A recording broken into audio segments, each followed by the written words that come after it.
السلام علیکم. خدای دې وکړي چې ما د اواز د مونږ د کورمې ډي سي، د مونږ د کورمې ډي پی او، د مونږ د کورمې بریګیډیر صاحب، د مونږ د کورمې کمانډنټ صاحب، د مونږ د کورمې او د پاکستان میډیا، د مونږ د علاقې هر یو هغه کس هغه ځان ذمهوار ګڼي. زه غواړم چې مونږ دغه اواز د هم اوري او مونږ د دغې علاقې حالات د هم اوري. ملګرو زه دا د سنټرل کورم یوه علاقه دی چې دا ګلشنګو ته یي، سنګړوبه، میدانای، خوجبارات و خوري. دا د کورمې یوه داسې علاقه دی چې بدقسمتي سره به سره دا وي چې دلته صرف دکې دوه شیان معلومیږي چې یو دا دی چې د دغه ملک سره شنختې کار دی او جغرافي لحاظ سره دا د پاکستان یوه حصه دی. بلکې دغه علاقه د سرکاري سطح باندې هر یو هغه شی که هغه سرکاري روډ دی دا علاقه یې نه لري، که د سرکاري سکول دی دا علاقه یې نه لري، که د سرکاري هسپتال دی دا علاقه یې نه لري، که دلته دنیا سره د رابطو کونې یا د خپل پردي سره د رابطو کونې دپاره کوم سهولات استعمالیږي چې هغه ته موبایل یا هغه ته ټاور یا دا خلک نه لري. دا خلک سرکاري اوبه نه لري.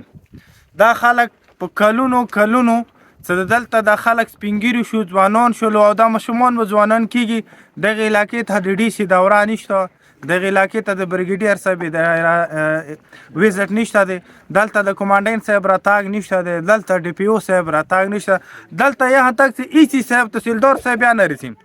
دا هغه بدقسمته علاقه دی چې د ډوبولي وخت راشي، د ړنګونې وخت راشي، ټولو نه اول دغه علاقه ړنګېږي، ټولو نه اول دا علاقه ډوبولی هم شي. خو د دغې خلکو که د ترقي حوالې څه شي نو د دغو خلکو دپاره چا یوه ایټه نه دی لګولی.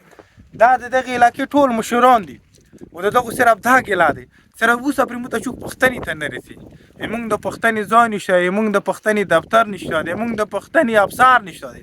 و زه د پاکستان ټول هغو افسرانو ته یم چې دلته کوم پراته دي چې هغه ایجوکیټډ دي، د هغه بچي چې تاسو کسب دلته د یو کلي نه دلته په کلي کې دغه ماشومان موږ ته پاتې دي. د دغو مشران لسام نه لري، د دغو ځوانان لسام نه لري، دا ماشومان سره کټه کېږي دا به هم بې تعلیمه کټه کېږي. ته ماته دا وایه هر یو هغه افسر چې هغه د دغې علاقې باندې کار کوي، هر یو هغه افسر چې هغه په دغې علاقې باندې عهده اخلي او د دغې علاقې میډیا چې هغه د سوشل میډیا ته یا الکترونیک ته یا پرنټ میډیا ته د دغې علاقې اوس پرې چېرته اواز هم نشته دی. نو موږ د خپلې علاقې ډي سي صاحب ته یو راوکې، موږ د دغې علاقې بریګیډیر کمانډنټ ته یو چې دا خلک تو ته منتظر دي. تاسو دومره ریهیبلیټیشن په نامې باندې لایا روپۍ ورځو، تاسو دومره سرکاري په ریپورټونو کې دومره روپۍ ورځو چې موږ په کورمې کې دا وکړو و دلته پراخ قوم پروت دی، پراخ کلي پراته دي چې هغه د څښنې اوبه نه لري، هغه د پاڼې دپاره اوبه نه لري، هغه بچي دپاره سکول نه لري، د بیمار دپاره هسپتال نه لري، د سفر دپاره روډ نه لري، د میلمانه راتګ دپاره د خپلو پردیو سره د رابطې دپاره ټلیفون نه لري.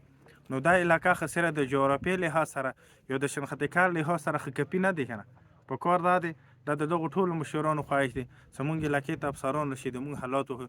تاسو ټول یاست مونږ علاقې ته افسران راشي، د کورمې افسرانو نه دا توقع لرو چې راشي. نو مونږ ډي سي صاحب ته یو چې دلته راشي. سکول باندې بحث وشي دا به شغل وړکي وخت سره بې تعلیمه بې علمه ستر شو. دا مشر خبره واورئ، دا یې چې موږ ته پریم سکول وشي، دلته خلک د کلیجونو د یونیورسټیانو ډیمانډ کوي، دا غریبان د پریم سکول ډیمانډ کوي. نو خدای دې وکړي روان وخت کې چې دغې علاقې کوم سیاسي خلک دي که امیدواران دي که په کومې سطح باندې هم کامیابي ته وړي، موږ هغو ته هم اپیل کوو چې دغو خلکو دپاره فکر وکړو، دغو خلکو بچیو باندې رحم وکړو. ډېره مننه.